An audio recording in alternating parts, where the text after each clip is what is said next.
Conditioning Weather Center, sunny and pleasant with a high of 76. 63. Next news coming up at 9. Chicago's Morning Answer with Dan and Amy continues next on AM 560, The Answer. Build business with Chamber 630, one of the largest business organizations in DuPage County. Marketing your business and connecting clients is their priority. Visit chamber630.com or call 630-968-4050 to join today.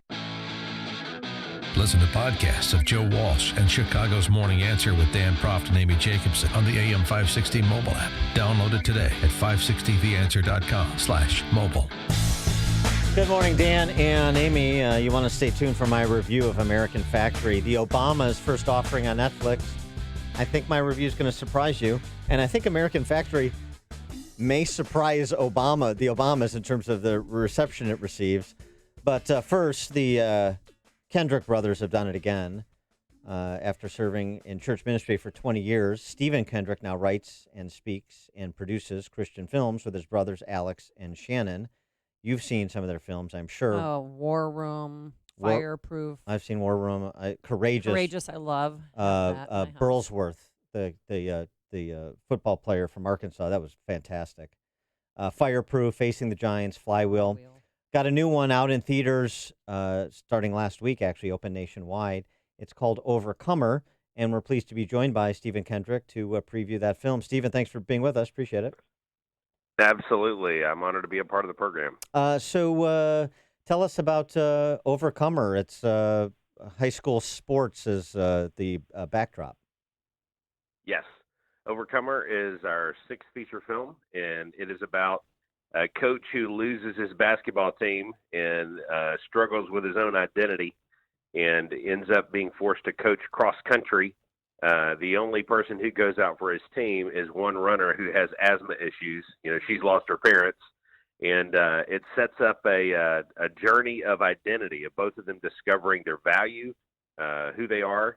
And this movie's family friendly. It's a lot of fun, and we're excited that it got an A+ cinema score this past weekend, so audiences are loving it. Yeah, you had a strong opening. I know my sister went to see it. She was dropping my nephew off at South Dakota State, and she said the theater was packed with people, so that's good.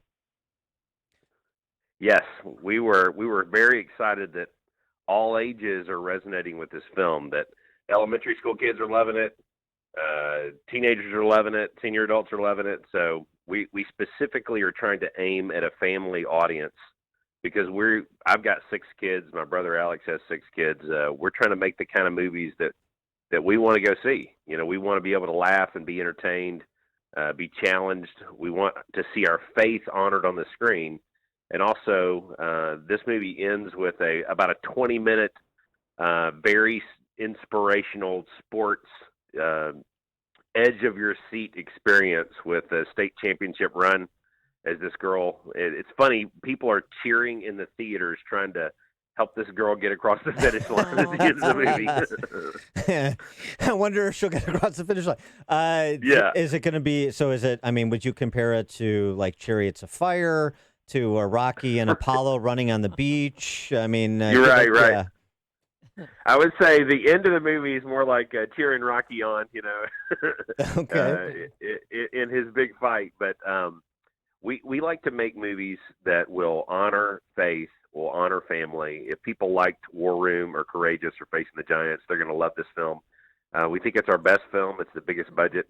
And but what's happening is people are resonating with the message. We talk about that it's so easy for us to let our job or what other people say about us determine our value or identity. But what if those things are taken away? You know, when people go through a divorce or they retire from their job or they lose a loved one or their kids go off to college, when something that they have made a part of who they are is taken away from them, oftentimes they're devastated. Mm-hmm. And so we talk about that the one who created you, the God that loves you and knows you, if he's the one that determines your identity, that's not going to be taken away from you. And so there's a statement in the movie that the creator gets to define his creation. And you follow a girl who doesn't know her place in this world. And she is struggling like so many teenagers. And you got a coach who would call himself a Christian, but when he loses his team, he's devastated. You know, his attitude, his faith, everything else is reeling because he is right on the edge of winning the state championship in basketball. So I tell people this is the least likely coach helping the least likely runner take on the biggest race of the year.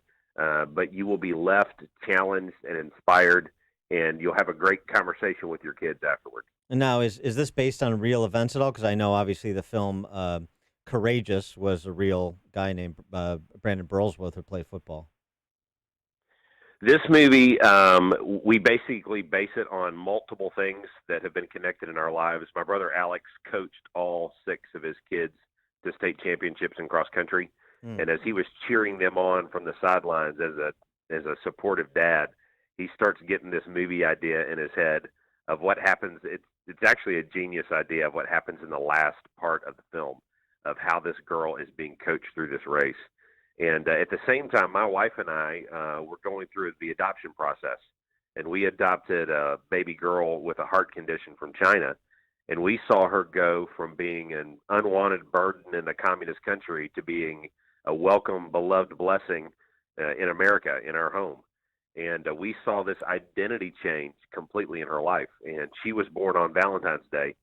And so we took a lot of the things we were learning about identity from my world in the adoption and my brother's cross-country learnings and interwove them together into this story of Hannah in the film. And so, but what one thing that's been very exciting for us is this past weekend, it exceeded expectations in the theater, but people are going back like the same day or the next day to take somebody that they love or they know about. Because when people see Overcomer, they start thinking, I know people around me who really need to be reminded of how loved they are, how valuable they are, and I want to personally take them to the theater and watch this movie with them. So that has meant a lot to us, that it's resonating. Yeah, and people want to see more films like War Room and Fireproof and Courageous and Overcomer, then go see Overcomer to support the films. It was one of the themes that strikes me from all of your films. I assume it's an Overcomer, which I have not seen yet, but is that God is better at life than you are. Absolutely.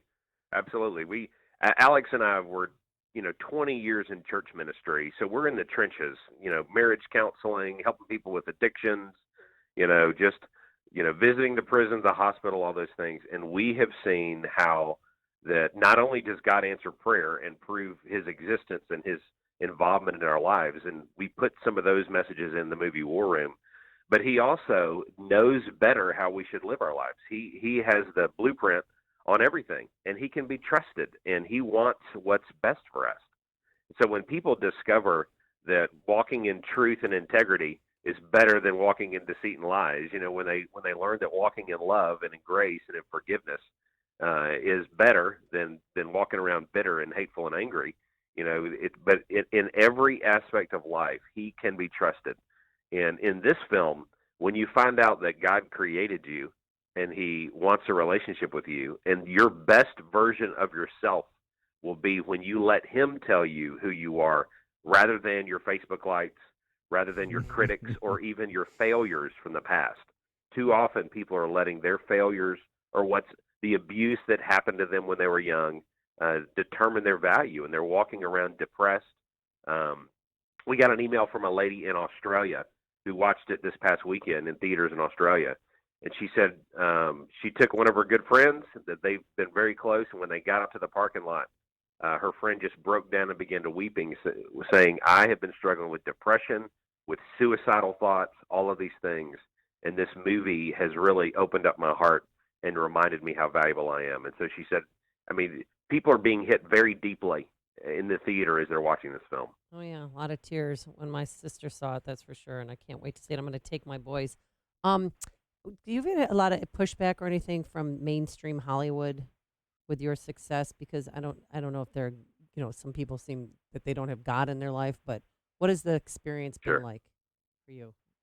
Well, it's interesting. If you go to Rotten Tomatoes on all of our films, it's funny that the target that we're aiming at, which is usually families, and but they are resonating well, and they will rate the movies really high, and we're specifically aiming at them. we are not aiming at trying to win Academy Awards or pleasing film critics, because they don't know what to do with us. We'll speak the name of Jesus reverently in our movies rather than a curse word. And they're so used to seeing so much immorality and jadedness on the screen, and they're not used to seeing faith demonstrated. They're not used to seeing God as part of the equation, where you see an answered prayer on the screen, or you see somebody pray something in desperation and find hope. They're not used to seeing that in any James Bond movie or Avengers movie or anything else. God is completely, most movies that come out of the theaters are atheistic if you really think about the theology the movie is communicating. So with our films, we're trying to make the kind of movies we want to see, and that really resonate with the rest of the world. You've got Hollywood and New York communicating, a certain value system, but there's so many people that are living life on a daily basis, and they're leaning into God and their relationships and experiencing hope and faith and value and love and answered prayer and transformation. And it's hard to put faith in a beaker and in a scientific, to break all that down, because God is not something that we can control, And so for us to be able to communicate that on the screen is really resonating with people. And so it's funny when you read the reviewers, they're scratching their heads and they're thinking, "Oh, you just have an agenda. You're trying to lead people to some kind of faith in God." And I'm thinking, absolutely, because that's what they need, and I know it works.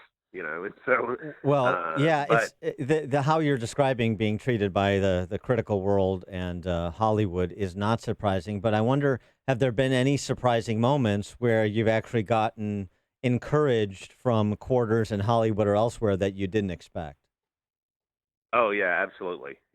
When Chuck Norris saw War Room like 4 times in the theater, I was like, Cool. really? And so, but we've heard people communicate back to us. Sometimes they'll post things on Twitter or on Facebook that they've watched the film and being deeply impacted by it. Or we've even heard people say, "I've got a friend who's really high up in the whole Hollywood world.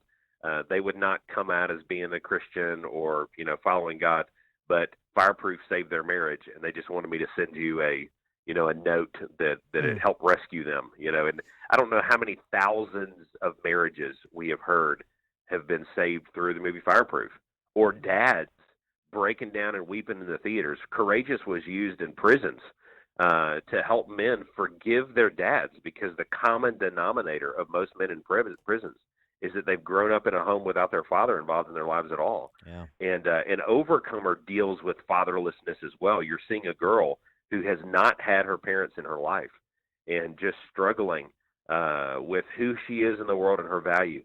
And she discovers that God loves her and cares about her and made her in the film. And it not only impacts her life, but it impacts her understanding of her identity. There's a scene in Overcomer where she walks in a little bit later in the film, and she tells the coach, she says, "Ask me who I am." And it's such an emotional scene, because he says, "All right, tell me who Hannah Scott is."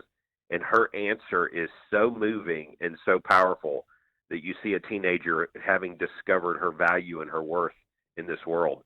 Earlier in the film, the coach had asked her who she was, and she said, "I don't know. I just don't know who I am." All right, my favorite secular brothers in terms of movie makers, the Coen brothers. My favorite Christian filmmakers in terms of brothers, the Kendrick brothers. Pleased to be joined by Stephen Kendrick, producer of films including War Room, Fireproof, Courageous, and now Overcomer, which is in theaters now. Overcomer movie.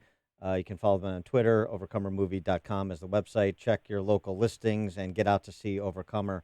Stephen, thanks so much for joining us, and continued success with the film. Thank you so much. And can I just mention one thing? The Sure. name Amy means, here's the meaning of her name: Okay. one who is unconditionally loved by God. Oh, thank What you. does Dan mean? The opposite? Run? Yeah, right. Pray for him. Dan means, fisher of, sharks. I don't know. All right. Well, thank